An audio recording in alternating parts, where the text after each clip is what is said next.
ਕੰਮ ਤੇ ਅਸੀਂ ਜਾਂਦੇ 3 ਵਜੇ, ਉੱਠ ਬੈਠੇ ਰਾਤ ਨੂੰ 2:30 ਵਜੇ, ਰੋਟੀ पानी पकाने 3 ਵੱਜ ਜਾਂਦੇ ਨੇ।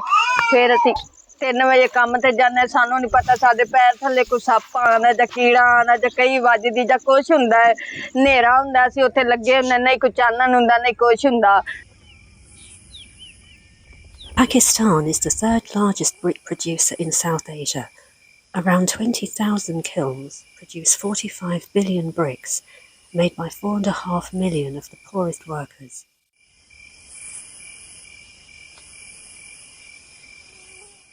ਸੁਬਹ ਨੂੰ ਜਾਈਦਾ ਹੈ, ਰਾਤ ਨੂੰ 2 ਵਜੇ 2:30 ਵਜੇ। ਤੇ ਤੁਹਾਨੂੰ ਰਾਤ ਨੂੰ ਮੁਸ਼ਕਲ ਨਹੀਂ ਹੁੰਦੀ ਕੰਮ ਕਰਦੇ? ਨਹੀਂ, ਮੁਸ਼ਕਲ ਕਾਹਦੀ ਹੁੰਦੀ, ਕੰਮ ਹੀ ਕਰਨਾ ਹੈ ਰਾਤ ਨੂੰ।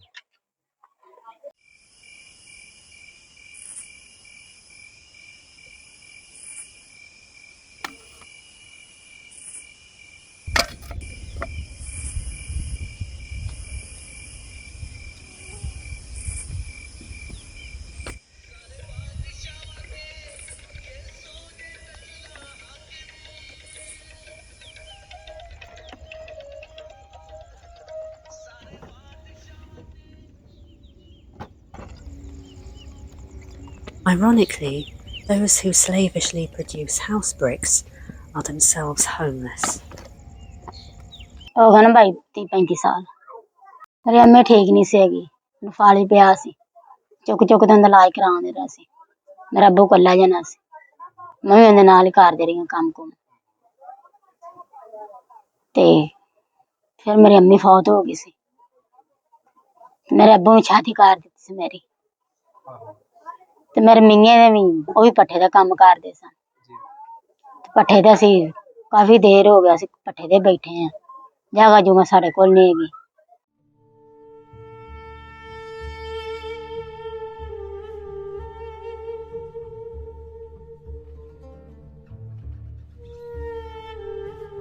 ਅਸੀਂ ਪਿੰਡ ਰਹਿੰਦੇ ਸਾਂ, ਉੱਥੇ ਮੇਰੀ ਭੈਣ ਦੀ ਸ਼ਾਦੀ ਕੀਤੀ, ਉਹ 1300 ਰੁਪਇਆ ਕਰਜ਼ਾ ਚੜ ਗਿਆ।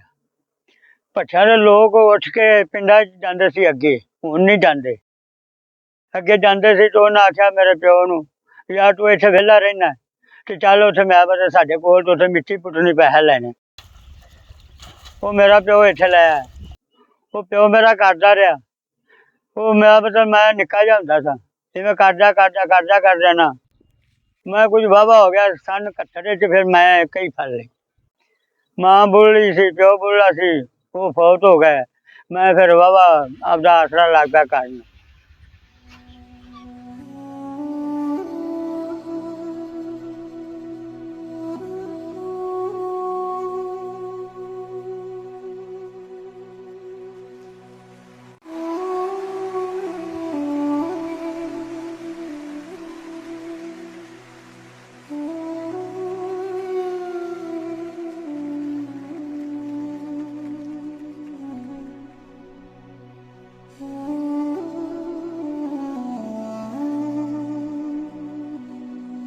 ਅਸੀਂ ਬਚਪਨ ਤੋਂ ਹੀ ਕਰਨੇ, ਆਦੇ ਮਾਂ ਪਿਓ ਘਰ ਵੀ ਕਰਦੇ ਰਹੇ ਤੇ ਉੱਥੇ 6-7 ਸਾਲ ਦੇ ਸਾਂ ਉਦੋਂ ਦੇ ਕਰਨੇ ਆ ਤੇ ਹੁਣ ਅੱਗੇ ਆਏ ਆ ਤੇ ਅੱਗੇ ਵੀ ਕਰਨੇ ਆ।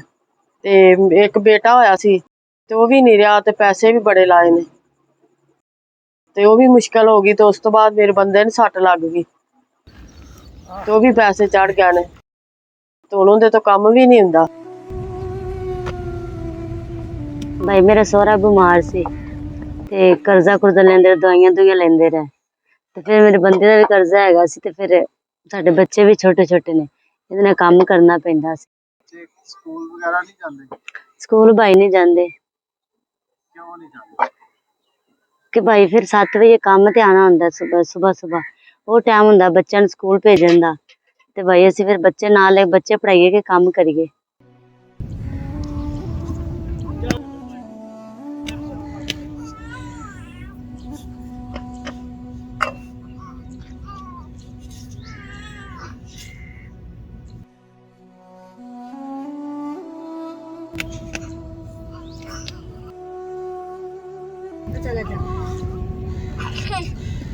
मैं मिट्टी ना रही फिर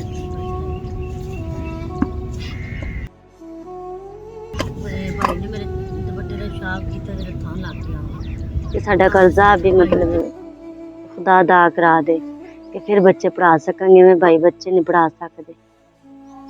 ਤੁਹਾਡਾ ਕਰਜ਼ਾ ਨਹੀਂ ਰਹਿੰਦਾ ਤੇ ਫਿਰ ਬੱਚੇ ਵੀ ਤੁਹਾਡੇ ਨਾਲ ਕੰਮ ਫਿਰ ਭਾਈ ਬੱਚੇ ਵੀ ਨਾਲ ਹੀ ਕੰਮ ਕਰਨਗੇ। Families are under bonded slavery and find themselves just surviving.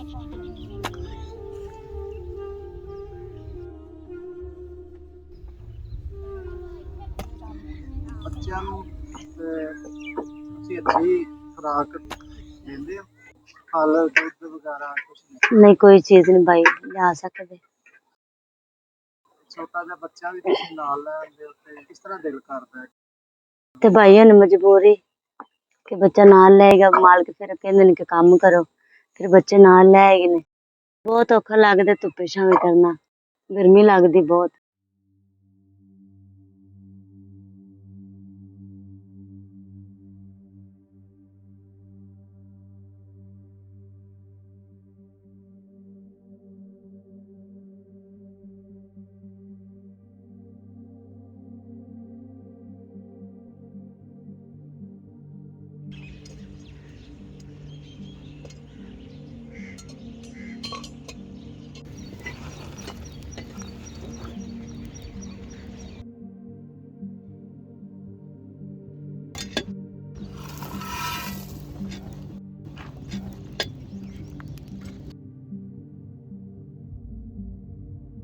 अगर हम देखें पूरे पाकिस्तान में इस वक्त कोई तकरीबन 25 से 30 हज़ार भट्टे हैं।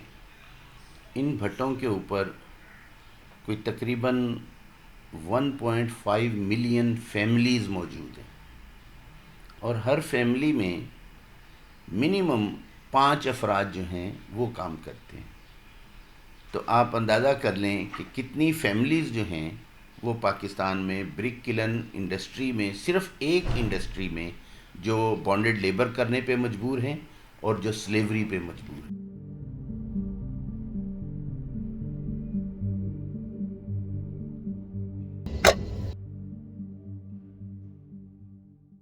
किसी भी एक ख़ानदान को ट्रैप करके ब्रिक किलन इंडस्ट्री में लाने के मुख्तलिफ़ तरीके हैं उनके, लेकिन बुनियादी तौर पे जो भट्टा इंडस्ट्री है इसमें जो पहली दफ़ा ट्रैप होने के लिए लोग उन्हें अवेलेबल होते हैं वो होते हैं खेत पे काम करने वाले। और वो खेत मज़दूर जिसको 6 महीने के बाद जाके फसल की कटाई के बाद कुछ पैसे मिल जाते हैं, कुछ फसल मिल जाती है, ऐसी कस्म पुरसी की हालत में वो इंसान जो जानवरों से भी बदतर जागीरदारों के, वडेरों के, ज़मींदारों के डेरों के ऊपर काम करने पे मजबूर होते हैं, भट्टा मालकान के नुमाइंदे जिन्हें हम जमादार कहते हैं वो उन्हें जाके ट्रैप करते हैं। और जब वो उन्हें ट्रैप करते हैं तो वो एक बड़ा खूबसूरत रोज़ी पिक्चर दिखाते हैं ब्रिक किलन की कि आए हम आपको भट्टे पे काम करवाएंगे, वहाँ आप रोज़ की ईंटें बनाने के बड़े पैसे मिलेंगे, वहाँ आपको घर भी मिलेगा, रिहाइश भी मिलेगी, फ्री रिहाइश होगी, आप आएँ हमारे साथ। वो वहाँ से लेके उनको यहाँ आते हैं और जब वो भट्टे पे आ जाते हैं तो भट्टे पे आके उनको 10-15 दिन रखा जाता है कि बस अब तुम्हारे लिए कस्सी आ रही है, तुम्हारे लिए तुम्हारे औजार आ रहे हैं, 2-4 दिन आप रहो, आराम से रहो, देखो यहाँ क्या हो रहा है, ज़रा सीखो ईंटें कैसे बनती हैं। उसके बाद फिर उन्हें वो कोई जगह अलाट करते हैं कि आपने यहाँ बैठ के ईंटें बनानी हैं, उनको कस्सी देते हैं, उन्हें औजार देते हैं, सांचा देते हैं और वो काम करना शुरू करता है। ये एक ट्रैप करने का बेहतरीन तरीका है। उस आदमी को जब ये अंदाज़ा होता है कि मैंने ये जो 15 दिन यहाँ गुजारे हैं इसके तो मैंने इनसे 2-2.5-3 हज़ार रुपया जो उधार लिया है अब ये उतारना ही बड़ा मुश्किल हो गया, क्योंकि उसकी जो वेज है उसके मुताबिक उन्होंने तो उसे पैसे नहीं देने। उन्होंने पहले ही कहा जी कि तुम्हें एक हमारा जमादार लेके आया था, हमने उसको भी पैसे दिए हैं तुम्हारे लाने के लिए, तुम्हारे आने जाने पे इतने अखराजात हुए हैं, ये कर्ज़ तुम्हारे ऊपर आ गया है। और वो कर्ज़ जो है उसके ऊपर 10 से 15 हज़ार रुपये का कर्ज़ पहले ही 15 दिनों में उसके ऊपर बना दिया जाता है। Enticed by loans for day-to-day survival, the workers find themselves in debt slavery. They carry on till their debts are complete, but rarely are. ਤੇ ਉਹ ਕਰਜ਼ਾ ਸਗੋਂ ਜ਼ਿਆਦਾ ਹੀ ਹੋਇਆ, ਥੋੜਾ ਨਹੀਂ ਹੋਇਆ। ਹਿਸਾਬ ਕਿਤਾਬ ਵੀ ਨਹੀਂ ਨਾ ਦੱਸਦੇ। ਉਹ ਕਹਿੰਦੇ ਆ ਵੀ ਤੁਸੀਂ ਲੈਂਦੇ ਜੇ ਤੇ ਚੜ੍ਹਦੇ, ਤੁਹਾਨੂੰ ਆ ਵੀ ਮੁਸ਼ਕਲ ਸੀ ਤੁਸੀਂ ਉਦੋਂ ਵੀ ਲੈ ਲੈ, ਆ ਵੀ ਮੁਸ਼ਕਲ ਸੀ ਉਦੋਂ ਵੀ ਲੈ ਲੈ। ਉਹ ਸਾਨੂੰ ਇੰਝ ਹੀ ਦੱਸਦੇ ਨੇ। ਕਰਜ਼ੇ ਦੇ ਮੈਂ ਥੱਲੇ ਲਗਾ ਆਇਆ। ਸਾਨੂੰ ਹਿਸਾਬ ਸੁਣਾਉਂਦੇ ਹੀ ਨਹੀਂ ਗੇ। ਮੁੱਠੀ ਕਈ ਦਫਾ ਕਿਹਾ ਕਿ ਯਾਰ ਹਿਸਾਬ ਸੁਣਾ ਦੇ, ਸਾਨੂੰ ਸੁਣਾਉਂਦੇ ਹੀ ਨਹੀਂ ਗੇ। ਕੋਸ਼ਿਸ਼ ਕਰੀ ਰਹੇ ਪਰ ਸਾਨੂੰ ਕਿਹੜਾ ਨਾ ਕੋਈ ਹਿਸਾਬ ਕਿਤਾਬ ਚੱਜ ਨਾਲ ਸੁਣਾ ਦੇ ਨਹੀਂ। ਇਹ ਆ ਵੀ ਕੋਸ਼ਿਸ਼ ਕਰੀ ਦੇ ਵੀ ਲਾਈਏ। ਸਾਡਾ ਕਰਜ਼ਾ ਲੈ ਜੇ ਤੇ ਫਿਰ ਸਾਨੂੰ ਕੋਈ ਇਹਨਾਂ ਦੇ ਕੋਈ ਧਮਕੀ ਨਹੀਂ ਲਾ ਸਕਦਾ ਜੀ।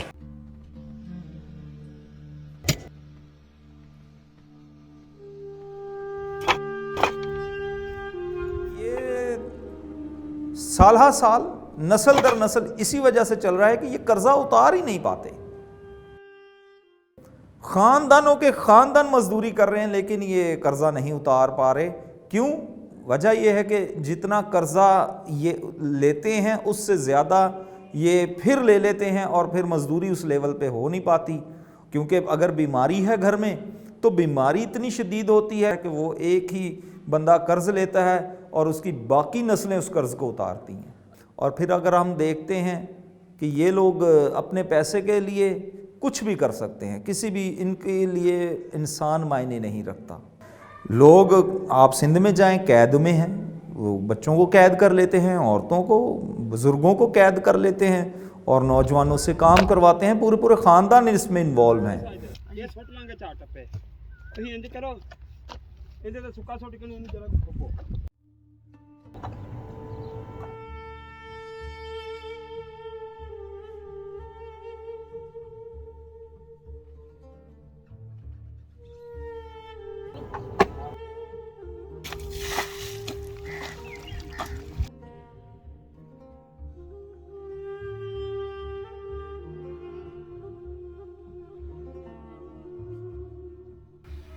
जबरी मुशक्क़त के ख़ास तौर पे जिस सब्जेक्ट पे हम बात कर रहे हैं उसके लिए लोग कोशिश करते हैं, चूँकि उन्हें अपनी इज़्ज़त प्यारी है, उन्हें अपनी जान प्यारी है, उन्हें अपनी असमत प्यारी है। और जिस घर की ना बेटी महफूज हो, ना बीवी महफूज हो, ना माँ महफूज हो, फिर वो भागने की कोशिश करते हैं, निकलने की कोशिश करते हैं। लेकिन वो जागीरदार वडेरे जो मालकान हैं उनके गुंडे उनके लिए बहुत सारी मुश्किलात पैदा करते हैं।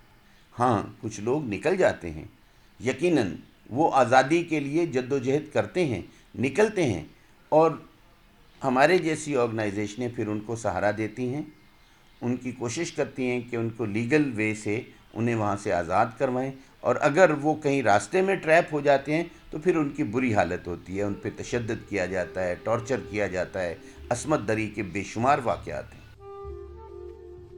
एक मुझे बहुत अच्छी तरह याद है और बहुत होलनाक स्टोरी है। वो ख़ानदान जो है उनको आज़ाद करवाया। जब उनको आज़ाद करवाया तो वो किसी दूसरे भट्टे पे जाकर काम करने लगे।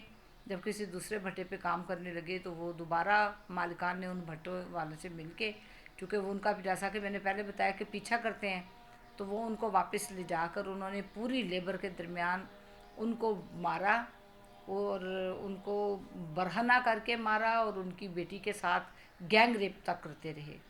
और वो यही एक सज़ा होती कि वो उनकी औरत के साथ, उनकी बेटी के साथ जबरी ज़्यादती करके, गैंग रेप करके वो उस फैमिली हेड को सबक सिखाना चाहते हैं, ताकि दोबारा जो है ना बाप और भाइयों की मौजूदगी में, ताकि दोबारा कोई जो है ना इस तरह कदम ही ना उठाए, भागने की कोशिश ही ना करे।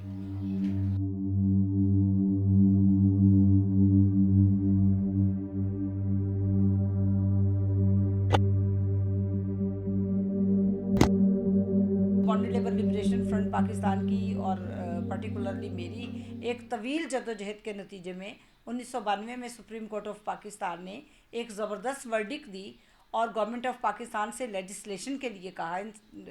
सुप्रीम कोर्ट ने जो कानून है उसके मुताबिक आप किसी को उसकी मर्ज़ी के ख़िलाफ़ उसको ग़ुलाम बनाकर काम नहीं ले सकते। तो वो सुप्रीम कोर्ट के डिसीजन की रोशनी में गवर्नमेंट ऑफ पाकिस्तान ने 1992 का कानून भी बना दिया और 1995 में उसके रूल भी फ्रेम कर दिए, मगर उस पर कोई इम्प्लीमेंटेशन ही नहीं है। हमारी रियासत को सबसे पहले ان اداروں کو جو ان کی جبری مشقت ختم کرنے کے لیے جو ادارے بنائے گئے ہیں، ان اداروں کو اپنا رول جو ہے وہ لیٹر اینڈ اسپرٹ ادا کرنا پڑے گا. انہیں چاہیے کہ انٹرنیشنل ٹریٹیز کی پاسداری کرتے ہوئے جبری مشقت کے خاتمے کے لیے، چائلڈ لیبر کے خاتمے کے لیے، خواتین کے اوپر ہونے والے تشدد کے خاتمے کے لیے اور ان کے لیگل انٹائٹلمنٹ کے لیے کام کریں، تاکہ ہم اس جبری مشقت کی لعنت سے چھٹکارا حاصل کر سکیں.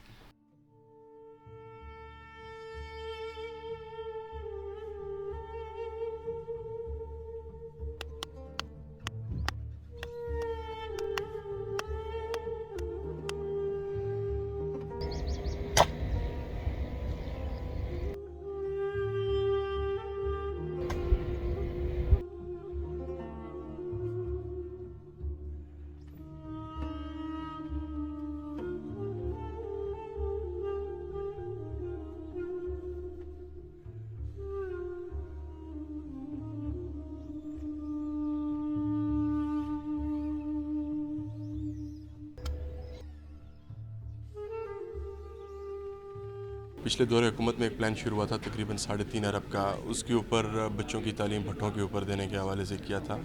وہ ایک اویئرنیس پروگرام تھا کہ بچے جو ہیں وہ تعلیم حاصل کریں، جو ان کے والدین ہیں وہ اپنے بچوں کو تعلیم حاصل کرائیں.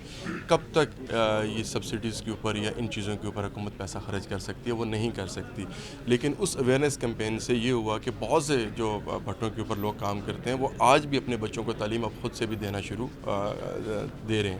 اس کے ساتھ ساتھ جو بھٹوں کے اوپر چائلڈ لیبر کے حوالے سے بھٹوں کے اوپر پوری فیملیز رہتی ہیں، کسی نے پانی اٹھا کے دے دیا، کسی نے کوئی چیز اپنے والدین کو اٹھا کے دے دی، تو وہ زیادہ تر یہی سامنے جو لایا جاتا ہے کہ وہاں پر چائلڈ لیبر کام کر رہی ہے، کام کرتی ہے. اس کے اوپر ہمارے ایکشنز بھی ہوتے ہیں، فائن بھی ہوتے ہیں، بچوں کو بھی ہم لے آتے ہیں، پرچے بھی ہوتے ہیں جو مالکان ان کے اوپر.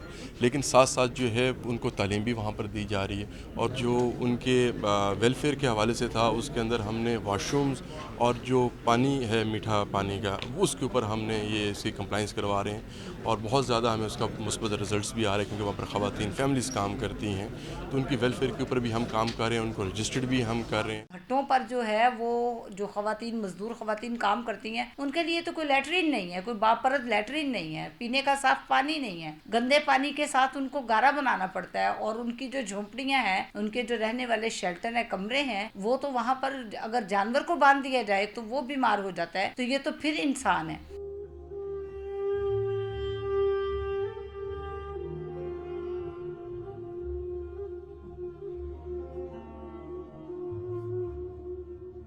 The government wants to introduce a labour card system to enforce the minimum wage, but without proper checks, they'll be able to avoid its implementation.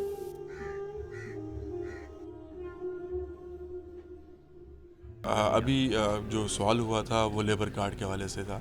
Is labour card کا جو سب سے بڑا جو بینیفیشری ہے وہ لیبر اسی حوالے سے ہوگی کہ جو منیمم ویج ہے اس کو تھرو چیک یا تھرو اکاؤنٹ جائے گی.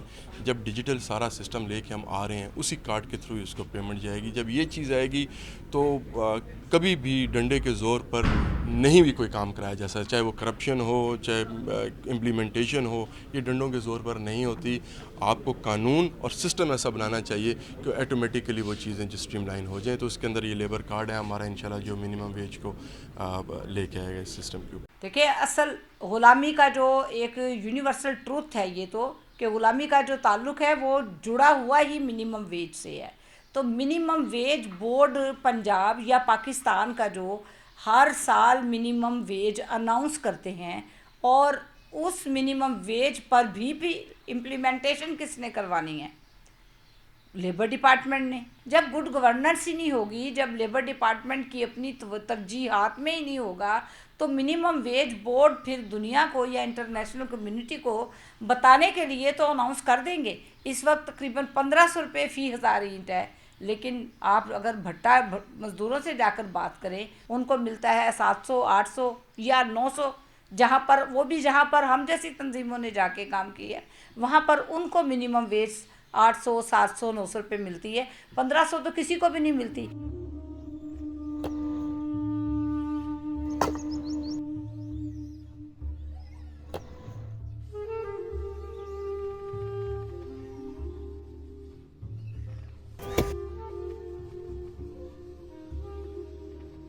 We have asked the owners for an interview, but they declined.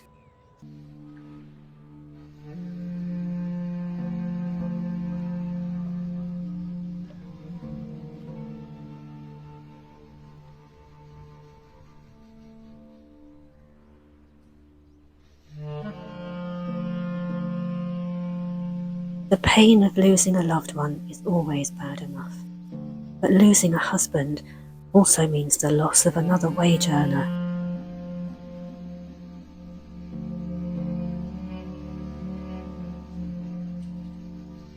Nazia's husband died, leaving her with not only 4 young children to feed, but also she has the greater task of paying off her ever-increasing debt on her own. ਤੁਹਾਨੂੰ ਕਿੰਜ ਦਾ ਲੱਗ ਰਿਹਾ ਇਸ time? ਬਹੁਤ ਬੁਰਾ ਲੱਗ ਰਿਹਾ ਭਾਈ ਕਿ ਸਾਡੇ ਨਾਲ ਨਹੀਂ ਹੈਗਾ, ਸਾਡੇ ਕੋਲ ਨਹੀਂ ਹੈਗਾ, ਕਿ ਅਸੀਂ ਕਿਸ ਤਰ੍ਹਾਂ ਆਪਣੀ ਜ਼ਿੰਦਗੀ ਗੁਜ਼ਾਰਾਂਗੇ, ਕਿਸ ਤਰ੍ਹਾਂ ਮੈਂ ਆਪਣੇ ਬੱਚਿਆਂ ਨੂੰ ਕਿ ਵੱਡਿਆ ਕਰਾਂਗੀ, ਇਹਨਾਂ ਦੀ ਪਰਵਰਿਸ਼ ਕਰਾਂਗੀ। ਨਦੀਮ ਕਿੰਜ ਦਾ ਬਾਪ ਸੀ? ਬਹੁਤ ਅੱਛਾ ਸੀ ਭਾਈ, ਸਹੀ ਇੱਥੋਂ ਤੱਕ ਕਿ ਕਾਰੋਬਾਰ ਵੀ ਸਹੀ ਕਰਦਾ ਸੀ, ਜਿਸ ਤਰ੍ਹਾਂ ਕਿ ਕਰਦੇ ਨੇ ਮਿਹਨਤ ਮਜ਼ਦੂਰੀ, ਕਿ ਅੱਗੇ ਤਾਂ ਅਸੀਂ ਦੋਵੇਂ ਜੀ ਸਾਂ ਅਤੇ ਮਿਹਨਤ ਮਜ਼ਦੂਰੀ ਕਰ ਲੈਂਦੇ ਸਾਂ, ਅਤੇ ਹੋਰ ਕਿ ਮੈਨੂੰ ਬਹੁਤ ਮੁਸ਼ਕਿਲ ਲੱਗਦਾ ਹੈ ਕਿ ਮੈਂ ਕਿਸ ਤਰ੍ਹਾਂ ਇਹਨਾਂ ਦਾ ਸਹਾਰਾ ਬਣ ਸਕਾਂ, ਅਤੇ ਦੁਆ ਇਹੀ ਕਰਨੀ ਆ ਕਿ ਖੁਦਾ ਮੈਨੂੰ ਅਕਲ ਦਿਨਾਈ ਦੇ ਅਤੇ ਮੈਂ ਇਹਨਾਂ 'ਤੇ ਪਿਓ ਵੀ ਬਣ ਕੇ ਇਹਨਾਂ 'ਤੇ ਗੁਜ਼ਾਰਾ ਤੇ ਮਾਣ।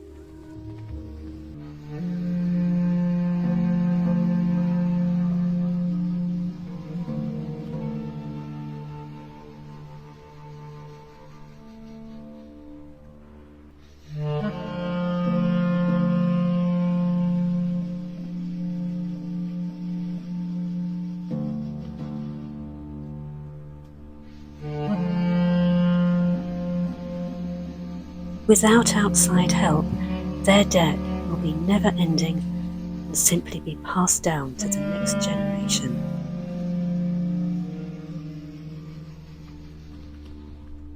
ਕੋਈ ਕੰਮ ਨਹੀਂ ਕਰਨ ਦਿੰਦਾ, ਆਨੇ ਬਸ ਨਾ ਤੁਸੀਂ ਪਥੇਰ ਕਰੋ, ਪਥੇਰ ਕਰਕੇ ਸਾਡੀ ਡੇਲੀ ਪੂਰੀ ਕਰੋ, ਤੇ ਕਿਸੇ ਪਾਸੇ ਨਾ ਸਾਨੇ ਵਿੱਚ ਫੌਜ ਕੀ ਹੋਏ ਤਾਂ ਨਹੀਂ ਜਾਣ ਦਿੰਦੇ ਜੀ। ਤੇ ਤੁਸੀਂ ਕਦੀ ਕੋਸ਼ਿਸ਼ ਨਹੀਂ ਕੀਤੀ ਆਪਣੇ ਬੱਚਿਆਂ ਨੂੰ ਪੜ੍ਹਾਉਣ ਦੀ?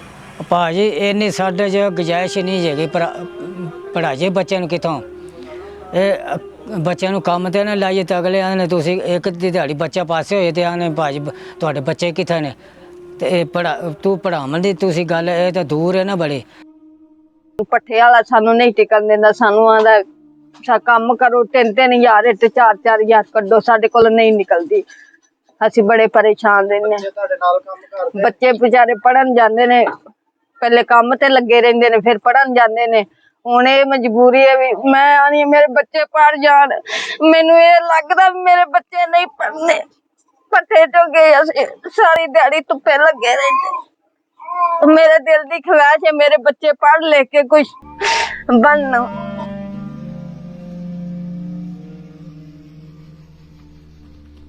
ਡਾਕਟਰ ਕਹਿੰਦੇ ਨੇ ਵੀ ਮੈਡੀਸਿਨ ਜਿੰਨੇ ਮਰਜ਼ੀ ਖਾਓ, ਤੇ ਜਿੰਨਾ ਕਿ ਤੁਸੀਂ ਇਹ ਕੰਮ ਨਾ ਛੱਡੋਗੇ ਉਹਨਾਂ ਹੀ ਕਿ ਤੁਹਾਨੂੰ ਔਲਾਦ ਨਹੀਂ ਮਿਲ ਸਕਦੀ।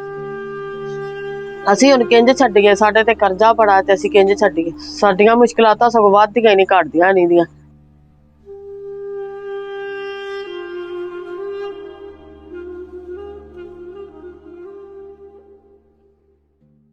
ਤੁਹਾਡੇ ਤੇ ਕਰਜ਼ਾ ਕਿੰਨਾ ਹੈ ਇਸ ਟਾਈਮ? ਇਹ ਗਏ ਕੋਈ 1,80,000 ਜਾਂ 60-70। 1,80,000-60,70। ਹਾਂਜੀ, ਕਿਉਂਕਿ ਕਦੇ ਹਿਸਾਬ ਹੀ ਨਹੀਂ ਸੀ ਕਰਵਾਇਆ ਭਾਈ, ਇੰਦਾ ਕਿ ਨੌਬਤ ਆਈ ਨਹੀਂ ਕਦੀ। ਅਸੀਂ ਇਹ ਕਹਿੰਦੇ ਹਾਂ ਕਿ ਸਾਡੇ ਕਰਜ਼ੇ ਦਾ ਕੁਛ ਹੱਲ ਹੋ ਸਕੇ, ਤੇ ਉਹਨਾਂ ਦੀ ਬੜੀ ਮਿਹਰਬਾਨੀ ਹੈ। ਜਗ੍ਹਾ ਹੈ ਲੇਕਿਨ ਮਕਾਨ ਨਹੀਂ ਹੈਗਾ, ਕਿ ਮਕਾਨ ਹੋਈਏ ਤੇ ਸਾਡਾ ਕੋਈ ਰਹਿਣ ਦਾ ਆਸਰਾ ਬਣ ਜਾਵੇ, ਮੈਂ ਆਪਣੇ ਬੱਚਿਆਂ ਨੂੰ ਪੜ੍ਹਾ ਲਿਖਾ ਸਕਾਂ।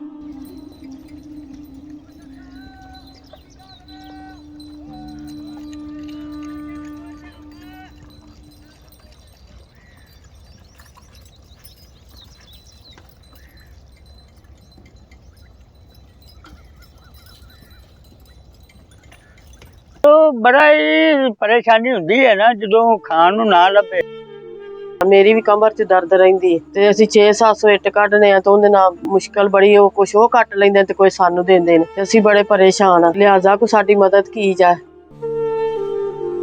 ਰਾਤ ਸੋਚੀ ਕਈ ਜ਼ਿਹਨ ਦੇ ਵਿੱਚ ਗੱਲਾਂ ਆਉਂਦੀਆਂ ਕਿ ਰੱਬਾ ਇਸ ਜ਼ਿੰਦਗੀ ਨਾਲੋਂ ਮਰੇ ਚੰਗੇ ਆ। ਉਹਦੇ ਤੇ ਭਰੋਸਾ ਰੱਖ ਕੇ ਲੱਗੇ ਫਿਰਨੇ ਆ ਵੀ ਚਲੋ ਕੋਈ ਤਾਂ ਆਪਦਾ ਕਦਮ ਭੇਜੇਦਾ ਇਹਨਾਂ ਜਿਹੜਾ ਸਾਨੂੰ ਵੀ ਰਿਹਾਈ ਦਵਾਏਗਾ। ਹੁਣ ਸਾਡੇ ਤੇ 3 ਲੱਖ ਰੁਪਇਆ, ਬੜੇ ਪਰੇਸ਼ਾਨ, ਠੇਕੇਦਾਰ ਗੱਲਾਂ ਕਰਦੇ ਨੇ, ਧੁੱਪੇ ਕੰਮ ਨਹੀਂ ਹੁੰਦਾ, ਸਾਰੀ ਦਿਹਾੜੀ ਧੁੱਪੇ ਬਹਿ ਰਹੀਦਾ, ਇੰਨੀ ਕੁ ਮੁਸ਼ਕਲ ਹੈ ਅੱਡੋ ਦੂਰੀ, ਦਿਲ ਕਰਦਾ ਰੋ ਰੋ ਕੇ ਰੱਜ ਲਈਏ।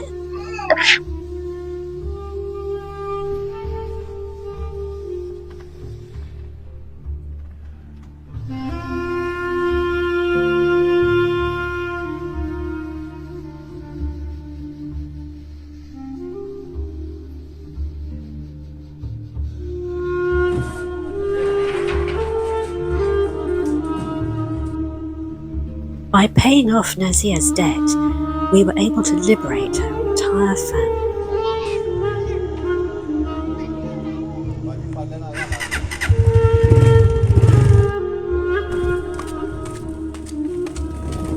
We have given them a chance to live a normal life.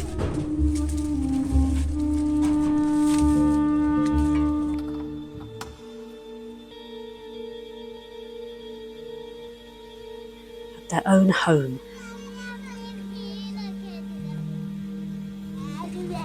A fresh start.